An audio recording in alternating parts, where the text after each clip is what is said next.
Okay.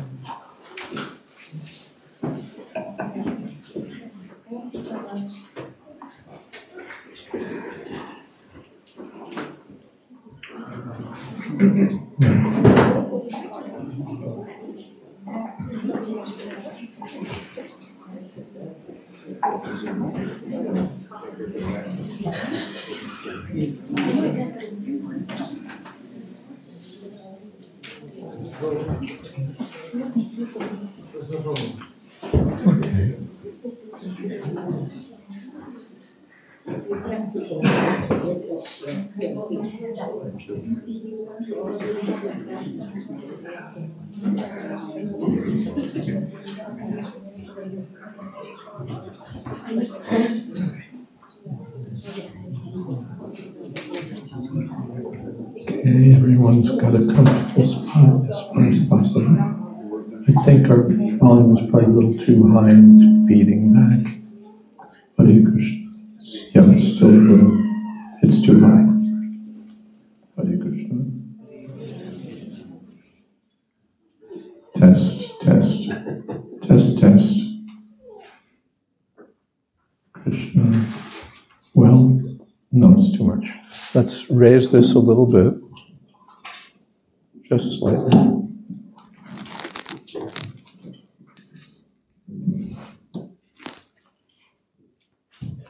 I saw that you gave this a pretty good strong block. If you could lift it a little bit.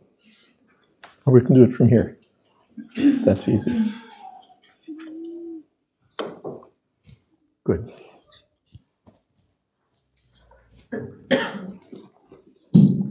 Okay, now let's see. You can turn it down a little bit. It's definitely too high.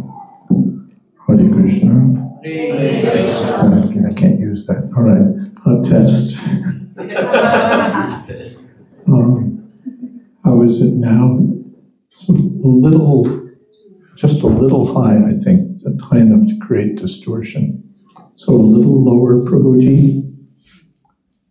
How are we? No, lower, not higher. Beetje laag, ja. 1, 2, 3, 4, 5, 6. That sounds. That's okay. Is that good enough? Or should it be slightly lower again? Okay, we'll go with it. If you don't like it, we'll complain. Om Adhyanatimidam Hasya Gyananjana Shalakaya Chakshur Militam Jena Tasmai Shri Gurave Namaha Shri Chaitanya Manobhistam Sthapitam Jena Bhutale Swayam Rupa Mayam Adhati Sapadantikam Vandeham Shri Guru Shri Jatapadakamalam Shri Gurun Vaishnavanscha Shri Rupam Sarvashatam Saharana Radhanatam Vitam Stam Sajivam Sadvaitam Savatutam Vijana Sahitam Krishna Chaitanya Devam Shri Radha Krishna Padam Saharana Lalita Shri Vishakam Vidvanscha He Krishna Karuna Sindho Dinamho Jagatpate Gopesha Gopika Kanta Radha Kanta Mostade Bhakta Kanchana Kalongi Radhe Vrindavaneshwari Prasad Sudevaki Pranami Haripriye Vancha Kalpatarubhyascha Kripa Sindhu Yevacha Patitanam Pavanebhyo Vaishnavebhyo Namo Namaha Shri Krishna Chaitanya Prabhu Nityananda Shri Advaita Gadadhara Srivasadi Gaura Hare Krishna Krishna Krishna, Hare Hare, Hare Rama, Rama Rama, Hare Hare. Well, since you folks have mentioned it, I wonder whether these little children really want to sit for an hour to listen, and whether there's another place where there might be more happy.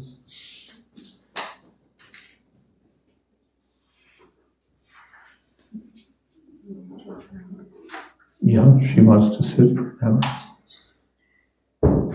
Okay.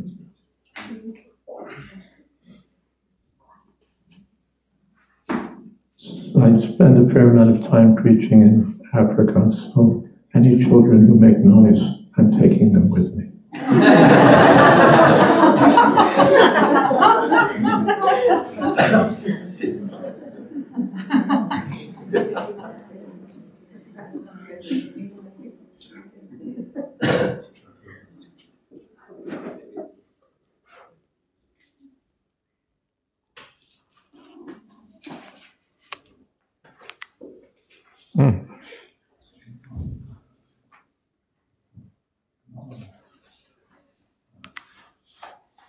Yeah.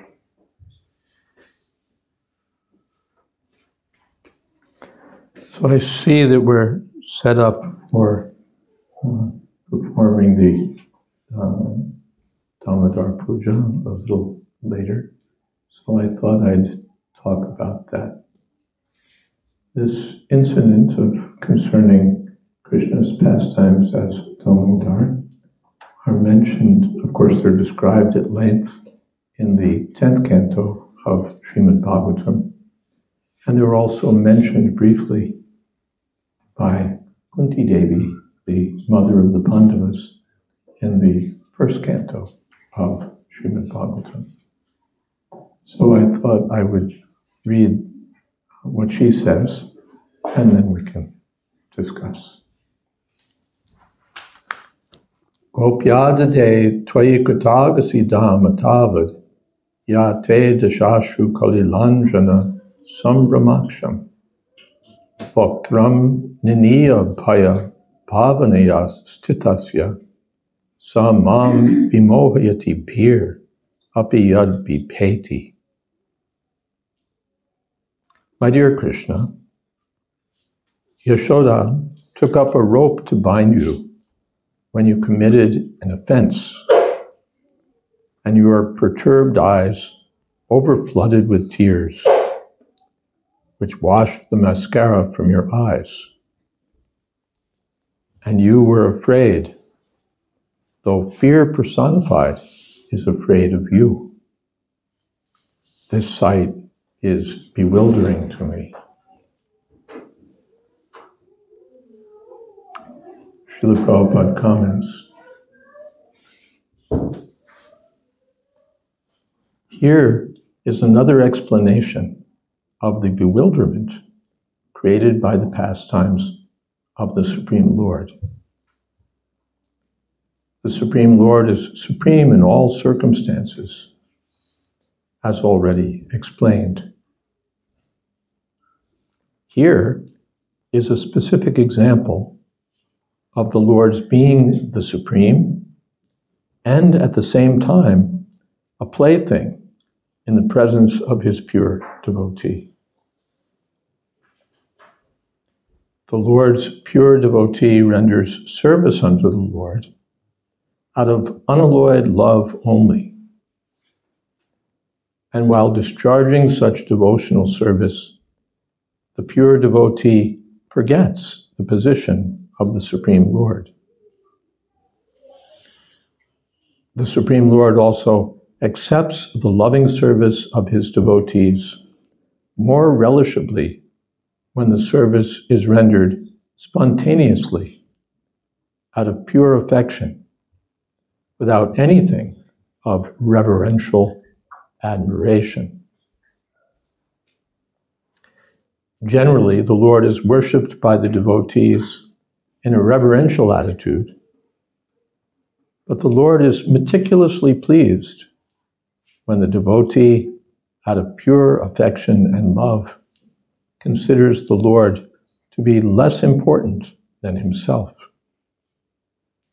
The Lord's pastimes in the original abode of Goloka Vrindavan are exchanged in that spirit.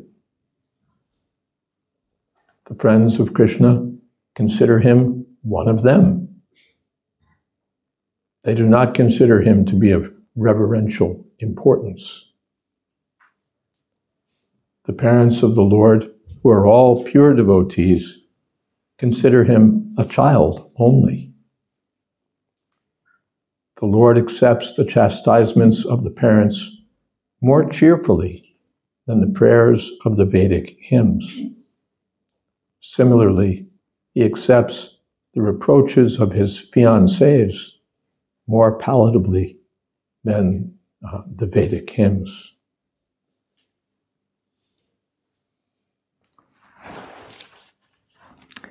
Here we have a unique conception of God. In the scriptures of the world, including the Vedic scriptures, God is generally worshipped with great awe, with veneration, with the utmost care and respect as the God of gods, the King of kings, the Alpha and Omega, the supreme all in all, which he is. But where do we find this kind of approach to the Lord, where he's dealt with as an equal or even as a subordinate? This is rarely found and rarely discussed, except in the Vedic line. And yet it's so relishable and attractive. There are two kinds of devotion to God. One is with awe and respect and veneration, and the other is with spontaneous love that crosses the borders of awe and respect. This advanced, spontaneous devotion is not to be imitated. It's not that everyone can chastise the Lord or presume to be equal to the Lord. This is the unique prerogative of devotees who actually have pure, unalloyed, spontaneous love for Krishna in those particular moods. In the earlier stages of devotional service, one must observe respect. One must, because now, at the present moment, I'm contaminated by material consciousness, and the idea persistently offers itself that I'm the most important person in the universe, that my desires are the ones to be satisfied, that, yes, and God is off to the side, either forgotten, or if not forgotten or rejected, then invoked as the supreme order supplier. Oh Lord, here's my laundry list.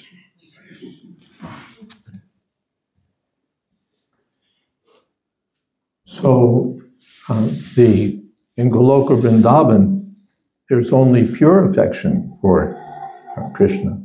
There's no interest in getting something in return. There's no interest in merging into the impersonal absolute. There's no interest in getting something to please one's own senses. There's only interest in pleasing Krishna's senses. So this exists in the transcendental world. In the transcendental world, this is what we find. In Vaikuntha, the formal part of the kingdom of God, Lord Vishnu is worshipped always with respect and veneration, as one would honor a great sovereign. But in Goloka Vrindavan, the topmost planet of the spiritual world, the devotees adore Krishna with spontaneous love. This is found in different relationships. Some treat Krishna as their friend, some treat Krishna as their child, some love Krishna as their beloved. And this is natural to them, this is spontaneous to them. They don't try for it or practice anything to maintain this love. It's automatic for them because they're on the eternally liberated stage of pure devotion for Krishna. Now, Prabhupada says more.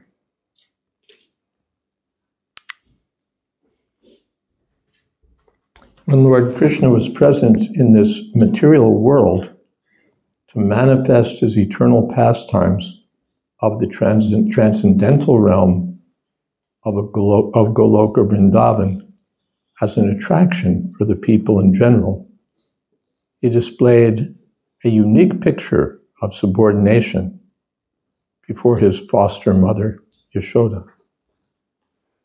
So here one point is, this is all going on in the spiritual world. Damna svena sada nirasta kuhakam. But this spiritual world, the topmost part of the spiritual world, Goloka Vrindavan, is manifest in this material world also when the Lord comes to perform his pastimes. He specifically descends with his abode, his form, his qualities, his devotees, his everything, to give us a peek at his eternal pastimes there so that we may be attracted. So he displayed a unique picture of subordination before his foster mother, Yashoda. The Lord, in his naturally childish, playful activities, used to spoil the stocked butter of Mother Yashoda by breaking the pots and distributing the contents to his friends and playmates, including the celebrated monkeys of Vrindavan, who took advantage of the Lord's munificence. So Krishna enjoys playing as a child and getting into mischief and causing trouble. And here's how he does it. He steals butter. It's also instructive that butter and yogurt and milk products are so valuable that Krishna himself steals them.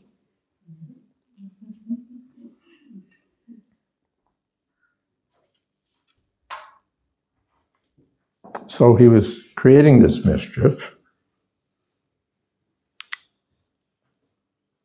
Mother Yashoda saw this, and out of her pure love, she wanted to make a show of punishment for her transcendental child. She has the spontaneous feelings, although Krishna is the Mata Dhata Pitamaha, he's the mother, the father, the grandfather of all living beings. Yashoda Mai still has the feeling that Krishna is my child. And when we have a child, we have to see that the child is brought up properly, that he behaves himself to some sort of standard. And when they really get out of hand, we have to do something. So Yashoda Mai decided she would do something to make a show of punishment. She wasn't going to beat him, but she wanted to make a show. She took a rope and threatened the Lord that she would tie him up, as is generally done in the ordinary household. I don't think this is ordinarily done in households here in the Netherlands.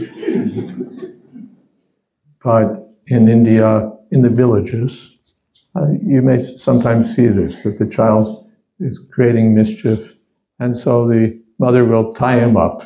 Okay, just as we sometimes in school, the child is bad, we say, okay, now sit in the corner. So sometimes they would tie the child up. Yes, don't cause more mischief.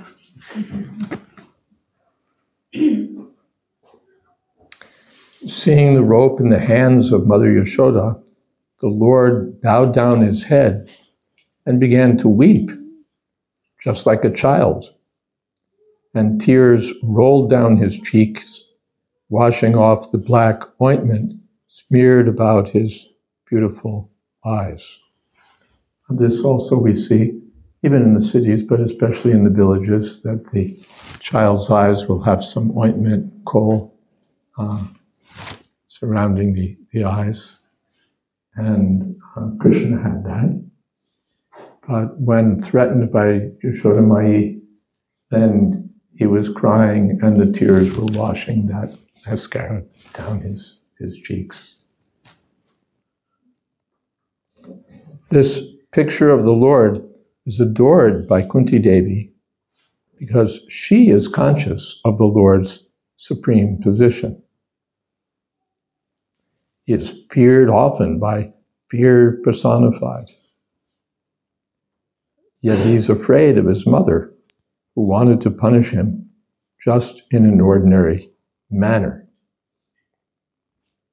Kunti was conscious of the exalted position of Krishna, whereas Yashoda was not. Therefore, Yashoda's position was more exalted than Kunti's. Mother Yashoda got the Lord as her child, and the Lord made her forget altogether that her child was the Lord himself. If Mother Yashoda had been conscious of the exalted position of the Lord, she would certainly have hesitated to punish the Lord.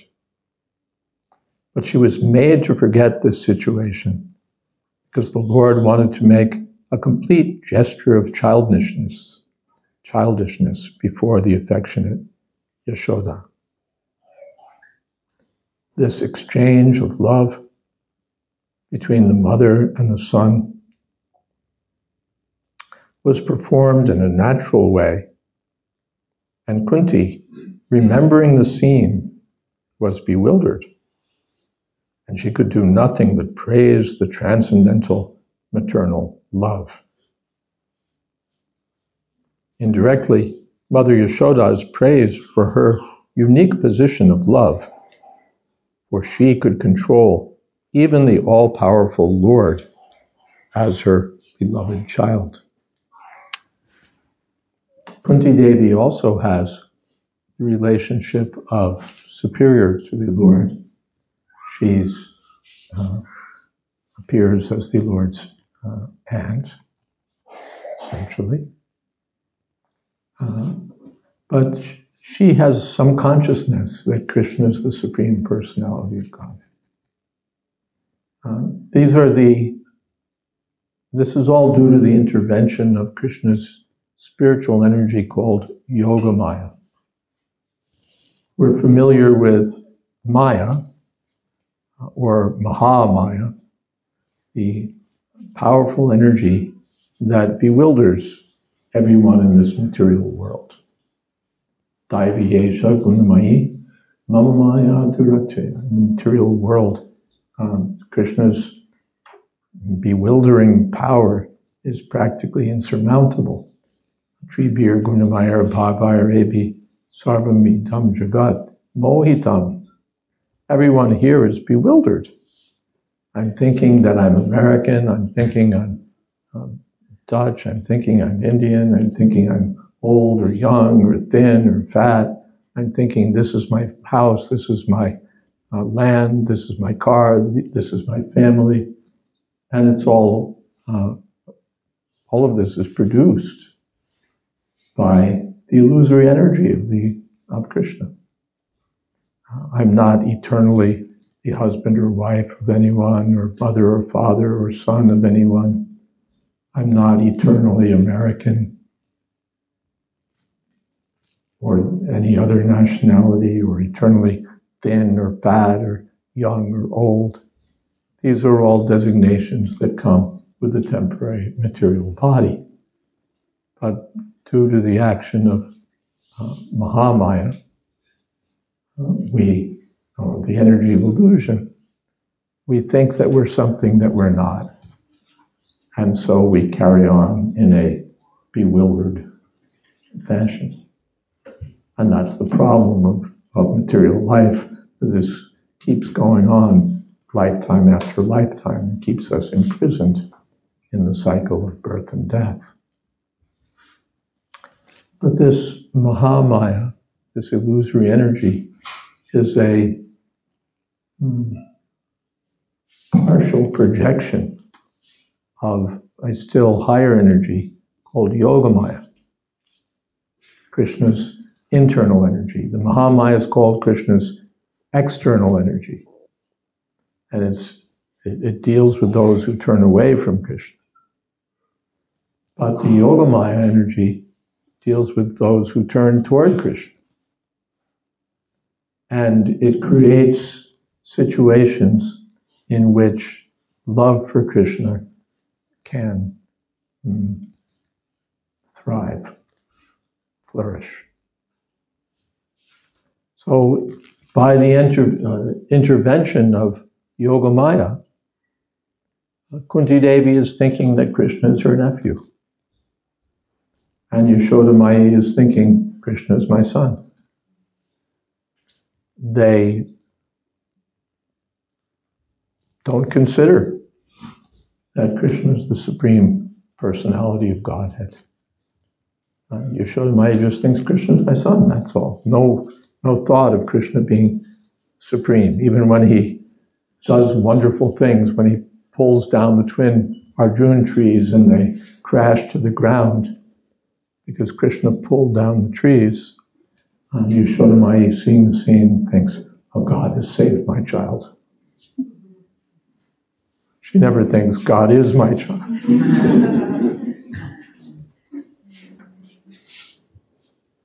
With Kunti Devi, Yogamaya acts a little differently.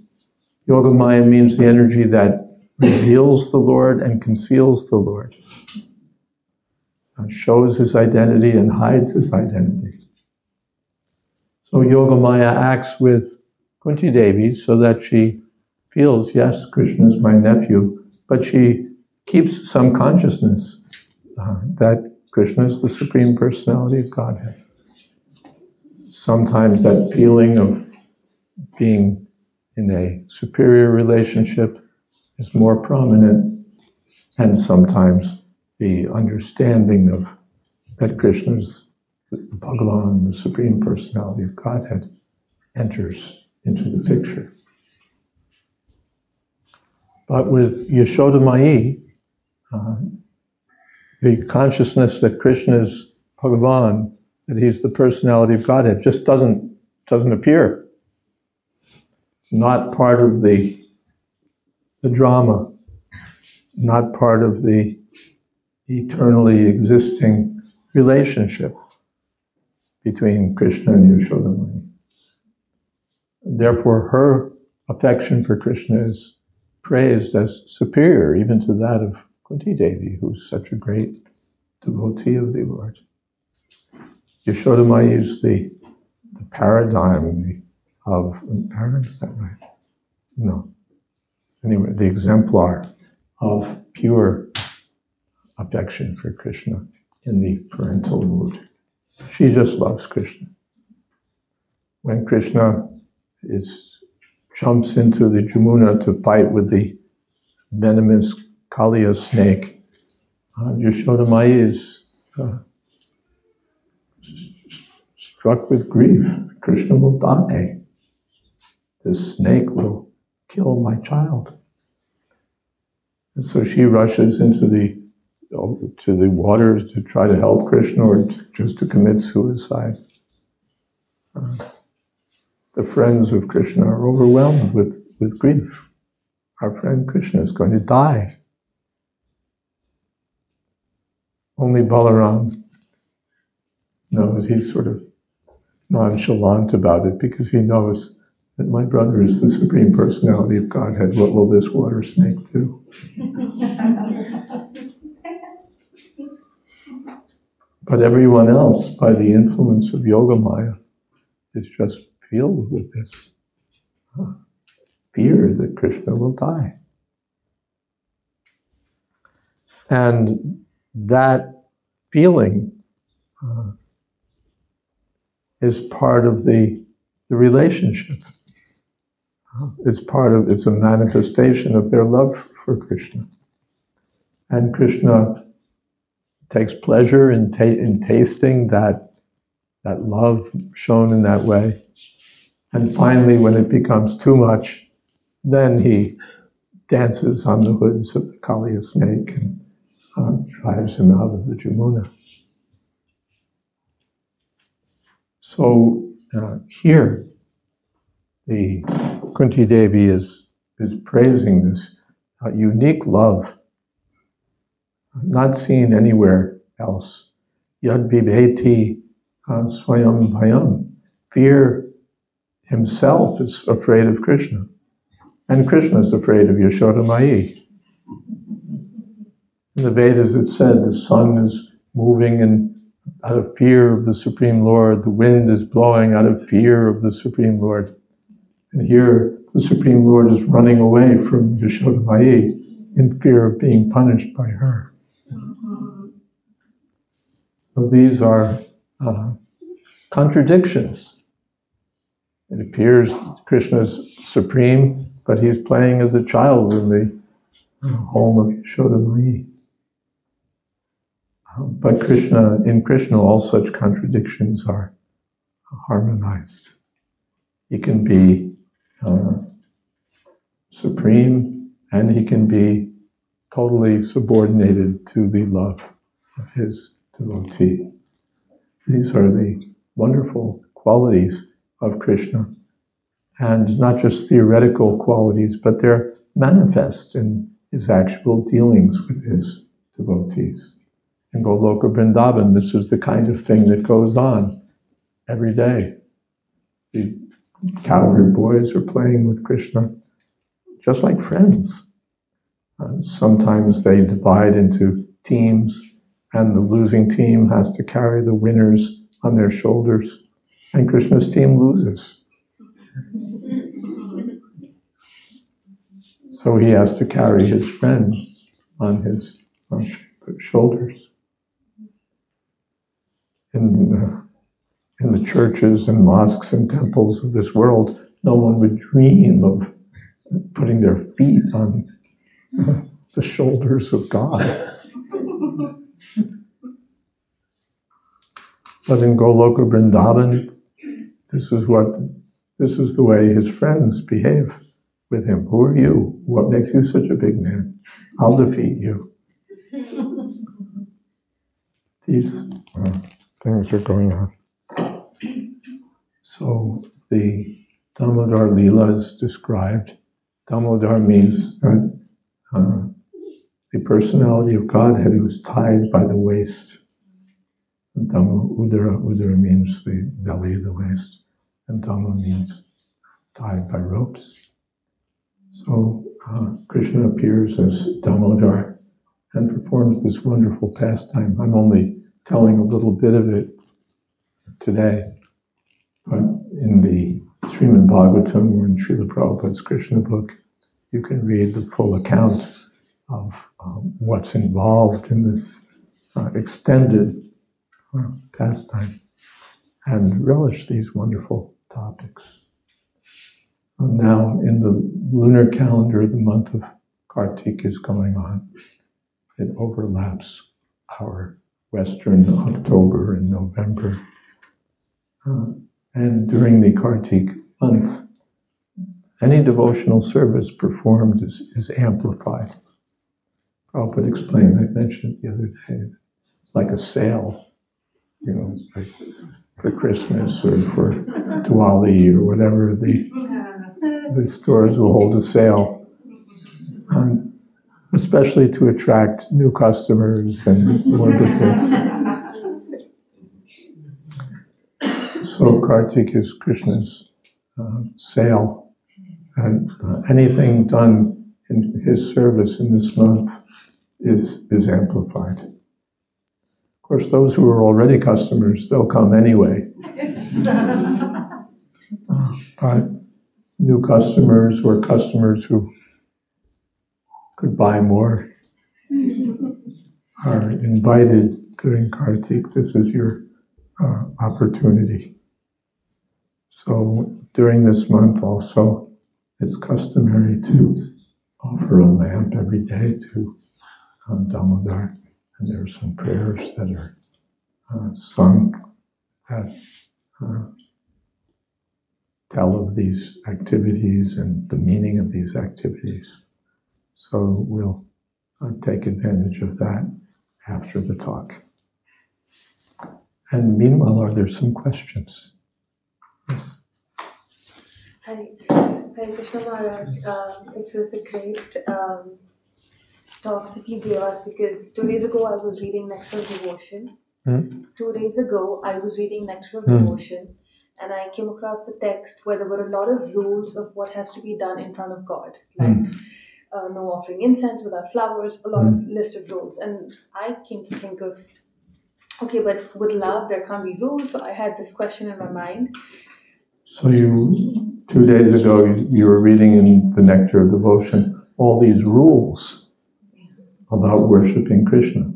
You shouldn't extend your feet before the deity. You shouldn't talk loudly before the deity. There's a big long list, actually, of rules to be followed. And here we're talking about chasing Krishna with a stick.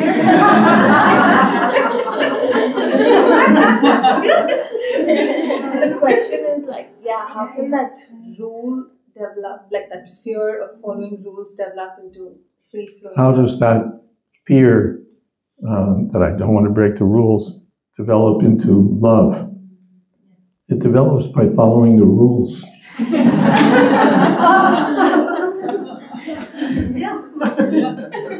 Yeah. The Nectar of Devotion, Srila Rupa Goswami is mentioning these things because for the beginning devotees, these rules are very important. And in fact, even the advanced devotees follow these rules. The Goswamis were all on the highest platform of spontaneous love for Krishna. But as practicing devotees or devotees serving in this material world, they strictly followed the rules. They strictly followed the rules. These rules are meant to purify our hearts and to begin the revival of our relationship with Krishna. And as we follow the rules, then gradually our natural attraction for Krishna becomes manifest. Shraddha, Ratir, Bhaktir, Anukramishati, step by step. If we jump over the rules and just want to embrace Krishna and mother Krishna and or dance with Krishna, then it doesn't have the real substance.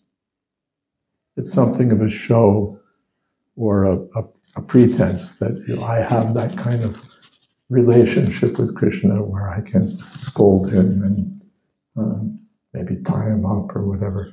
But we're not really there. We still have hearts full of material desires. We still don't really understand who we are, or who Krishna is, or what our relationship is. We still haven't really revived that relationship in a substantial way. We have all sorts of really solid relationships with others in this world, but our relationship with Krishna is kind of off to the side, or not fully appreciated. So to get to the advanced stage, we have to go through the practice stage. If we want to get to the advanced mathematics class, well, first we have to learn our arithmetic and so on. Before we compose Sanskrit poetry, we better start with ka, ka, ki, ki. The alphabet. So we're cautioned not to jump over these essential stages and pretend that we're on such a high level that we can just, spontaneously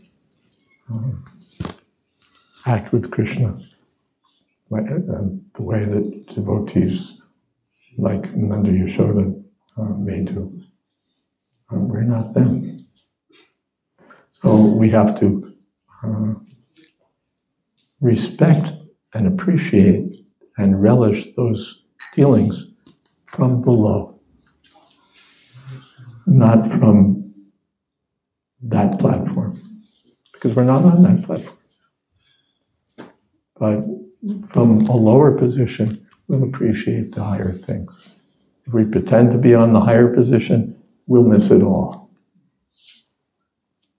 But when we take the humble position, the lower position, then we can appreciate these things.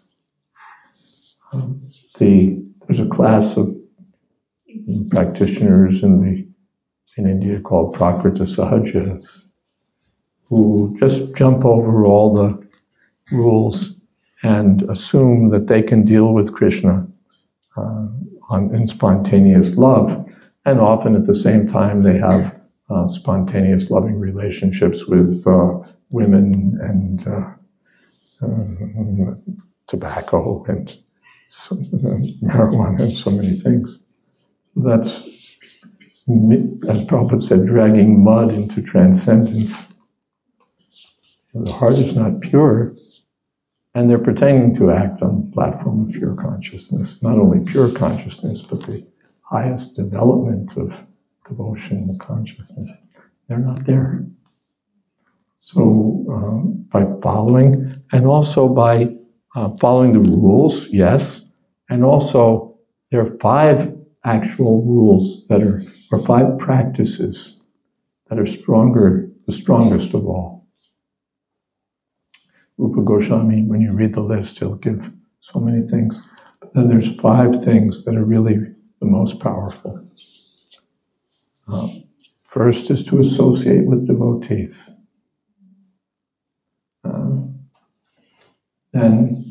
And avoid the company of a close company of materialists. We'll get on a bus if the driver's a non-devotee, but we're not going to have an intimate relationship with the non-devotees. We'll save that for the devotees.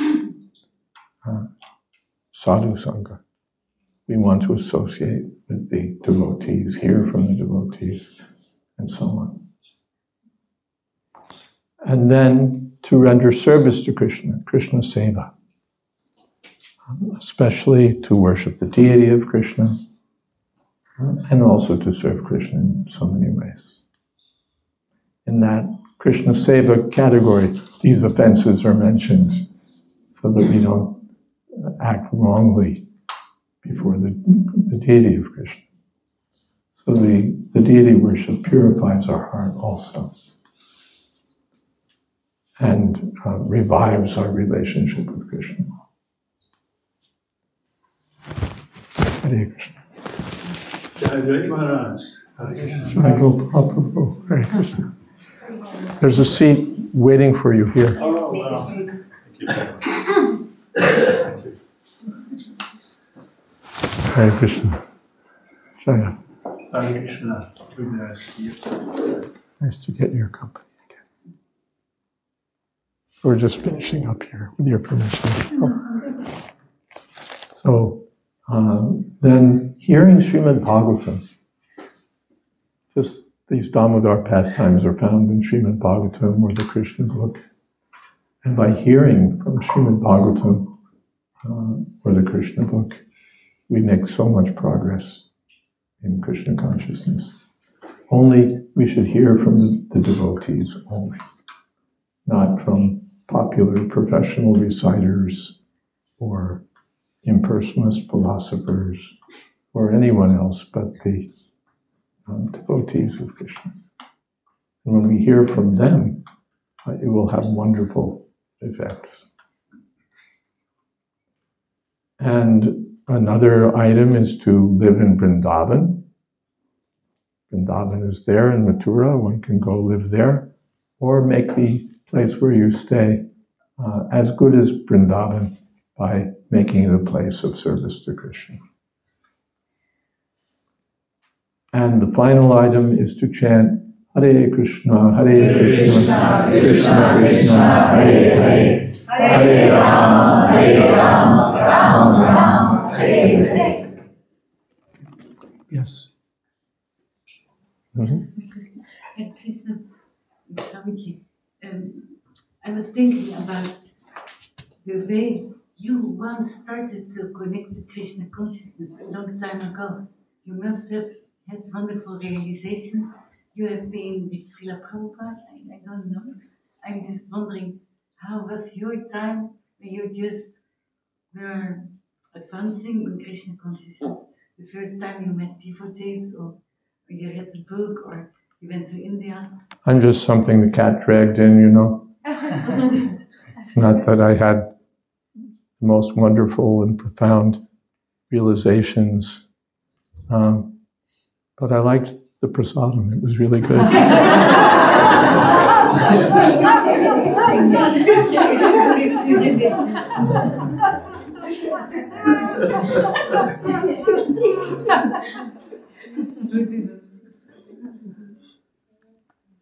And I liked the chanting. And when the devotees explained things, I liked their explanations. By association, really, everything. Everything by association.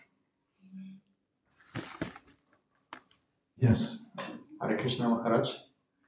You have been mentioning the special position of the pure devotees of the Lord, that they don't worship Him in all reverence, and they even don't think that He's God.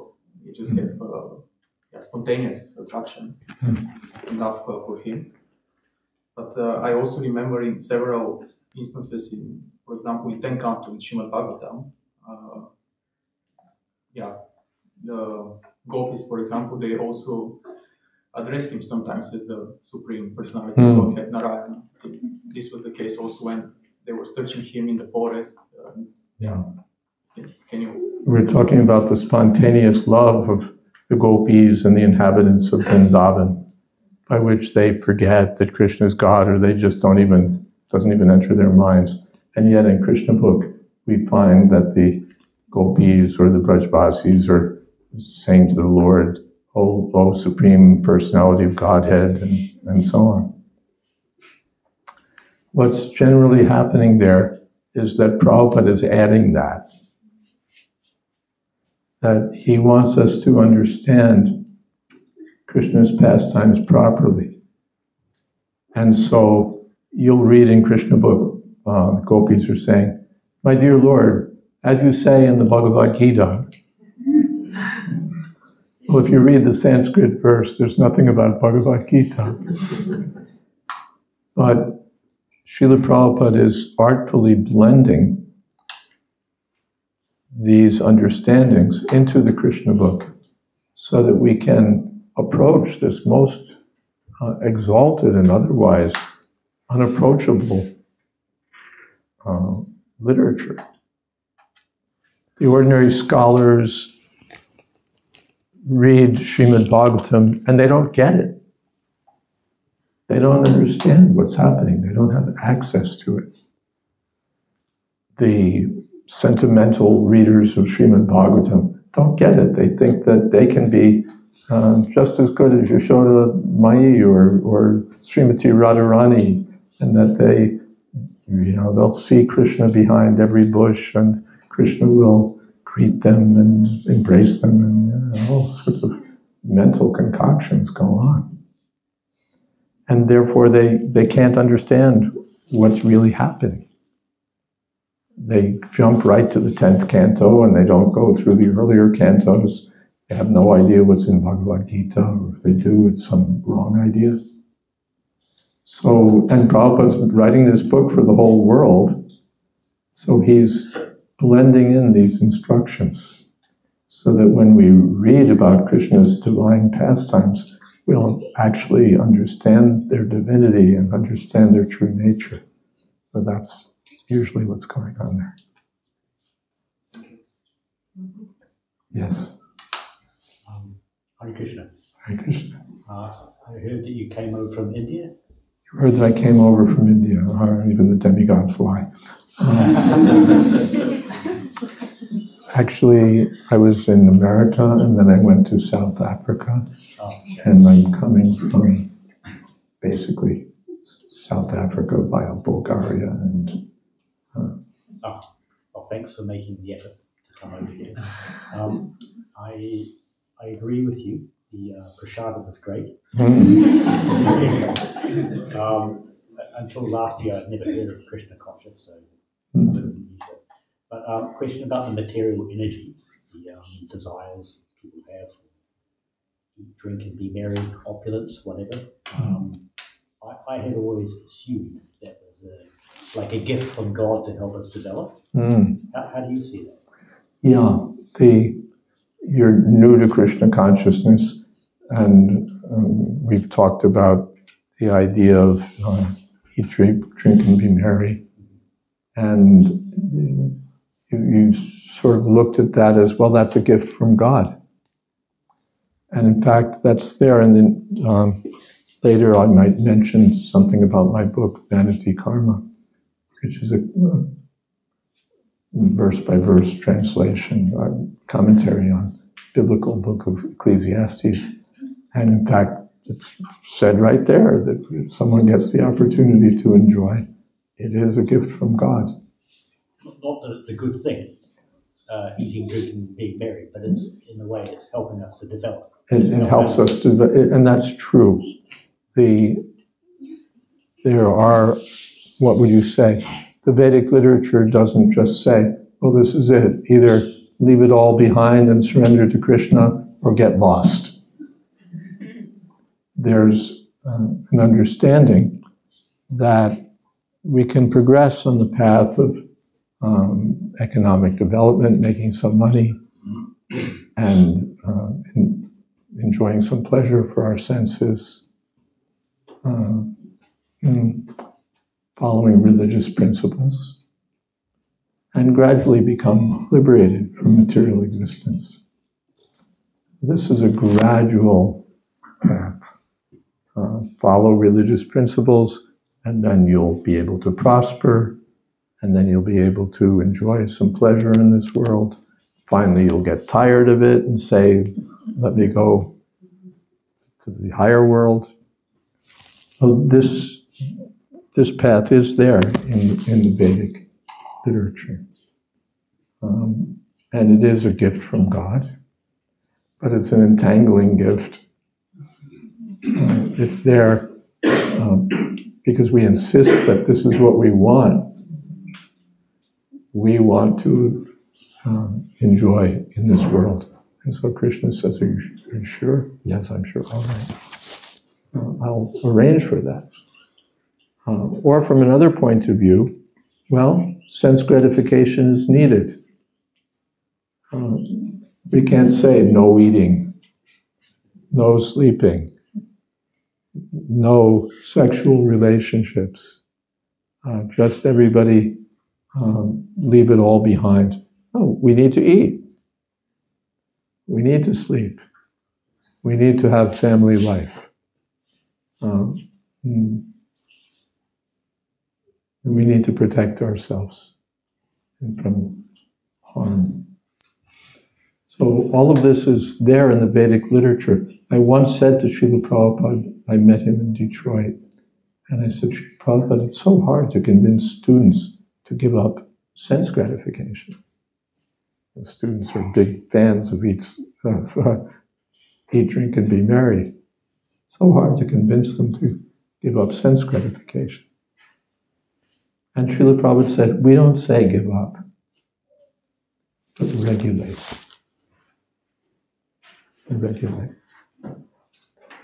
If we have unregulated, unrestricted, willy-nilly life, then we're really in the soup, as we say. But if we follow some restrictions, some rules of civilized life, and act according to spiritual principles, then we can make advancement at the same time that we can fulfill the basic needs that every embodied being has. Does that answer your... I didn't actually ask it in a very clear I'll try again. But we're all born with these desires, which we know someone hurt us, but we still have these desires. Yeah, we know that we still have these desires. We're born with them, or they develop. Drinking, whatever. Isn't that, in a way, a gift from God? It's a struggle to help us develop. Is it a gift from God isn't it a gift from God to help us develop? Well, certainly it's a gift from God, that we know. Nothing else, there's no other source for anything. You know, the folks on the street who are smoking recreational marijuana, ultimately the plant is coming from God. You can't have marijuana without God. So everything is a gift from God, but not everything is conducive to spiritual realization.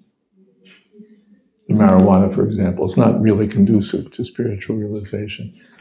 Beer and whiskey and so on are not going to help us advance in spiritual life. Eating meat and fish and eggs and so on, although these are gifts from God also, isn't going to help us make spiritual progress. So some gifts are there because we insist this is what we want, and Krishna reluctantly says, all right, here it is. And some gifts are given in such a way that if we accept them in the proper fashion, we can have them and at the same time make spiritual progress. And reach the point where we say, these gifts are the small stuff. You know, what's it to me? There's the history of Dhruva Maharaj. He was a little prince, and he developed the desire to have a kingdom greater than his father or his grandfather. And he went into the forest to perform austerities and yoga. And Krishna saw, boy, is so serious. He sent Narad Muni to serve as his spiritual master. And the boy was so determined that he finally got to see Krishna face to face. And Krishna said, so, you know, what would you like? What do you want? And he said, I don't want anything. I was looking for some broken pieces of glass. And now I found a jewel. So the Vedic literature advises that whether we're free from all desires, or we're desiring liberation from this material world, or we're full of desires, whatever the case may be, we should engage very seriously in the service of Krishna. And then we'll achieve the highest goal. Is that okay? Thank you. Yes. Hare Krishna Maharaj, I have one question. This is related to relationship with Krishna. So having relationship with Krishna with ignorance is better or with knowledge is better? Having a relationship with Krishna in ignorance is better or knowledge is better?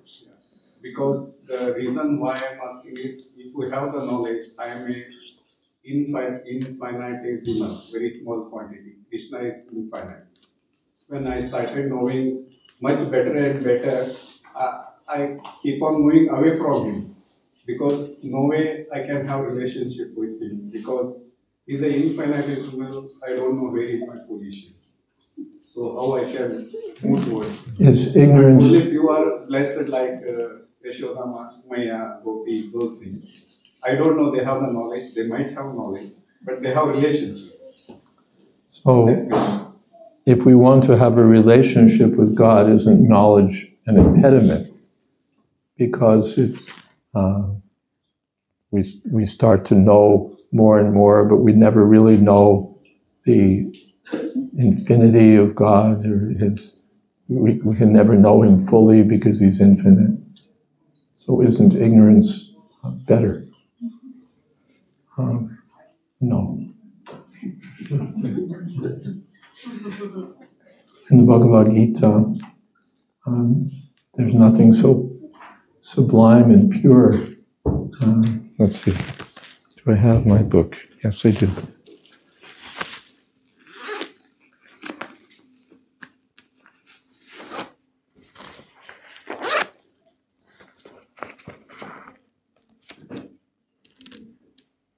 Calling out any vindity.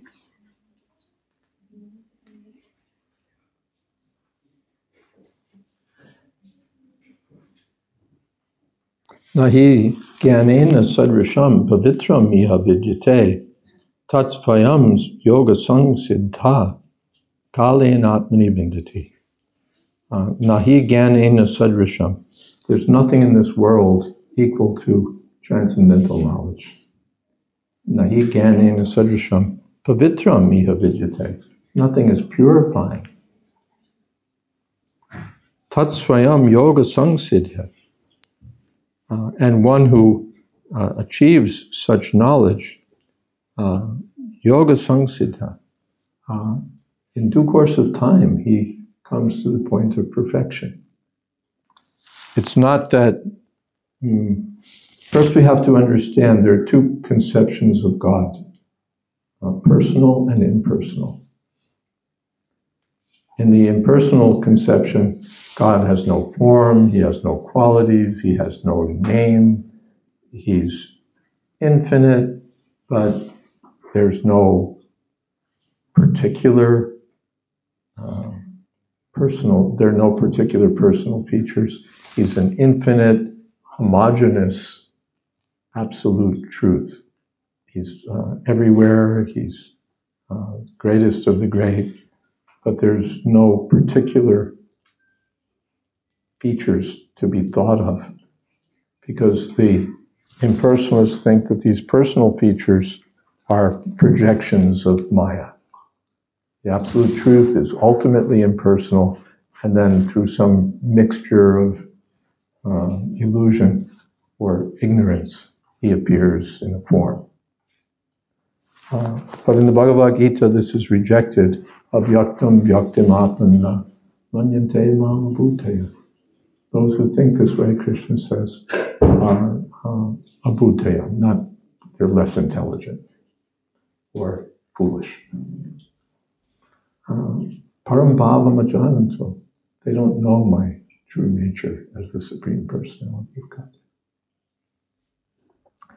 And the personalist devotees see the personal feature of God as the ultimate feature. They see that the impersonal absolute is like the effulgence of God, as the sunshine is the effulgence of the sun. And they understand that although God may have his all-pervading feature, his highest feature is the personal feature, where he has form, qualities, activities, and abode, all transcendental. Aditya varnam tamasa parastam. So for the impersonalists, these particular features of God are all just Maya, they get in the way. But for the personalist devotees, this higher understanding is there. And they're eager to know more and more about Krishna's personal qualities. Machchita madgata plana, bodhyanta parasparam, katyantascha mam nityam tushanti charavananti cham. In the 10th chapter, Bhagavad Gita. The pure devotees are always talking about Krishna. What are they doing? They're enlightening one another about Krishna. Bodhyanta parasparam. They're not saying, oh, this is getting in the way. We don't want to talk about this. Then we'll get more knowledge and then our relationship with God will dissolve. No, they're eager to hear more and more. Nahi vayam vitripyamaha uttama shloka vikrame. Yat trinvatam rasagyanam svadu svadu pade pade. In the first canto of the Bhagavatam, the Naimisharanya sages say to Sutta Goswami, Vayam tu na vitripyamaha uttama shloka vikram. We never get tired of hearing of the wonderful activities of Uttama Shloka, the personality of Godhead who's described by transcendental verses. Why don't you get tired of it? Yatstrinvatam rasagyana. Those who hear these wonderful narrations about Krishna, rasagyana, they become knowers of their transcendental relationship with Krishna. Rasagyana. Rasa can mean nectar, rasa can mean one's particular relationship. They're able to relish these things. Svadu, svadu. It becomes more and more tasty for them. There's a food company in India, Swad, right? They sell spices and so on. Am I right? Yeah. Yes. So swadu, swadu. Swadu means tastier and tastier. The impersonalists render themselves unfit to taste these wonderful activities because they're just after impersonal gyan. So, in a sense, you're right. The impersonal gyan is a total blocker of spiritual, devotional relationships and development. All we hear is that everything is one, aham brahmasmi, tattvamasi, you're equal to God, everything's equal to God, I'm God and you're God. That will kill devotional development. Therefore, we're recommended never hear from these impersonalist philosophers.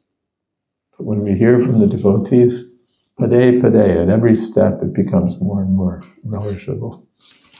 So, so it's a very good question. Thank you so much. Should we stop here? It's getting a little... Yes, okay. Thank you all very much.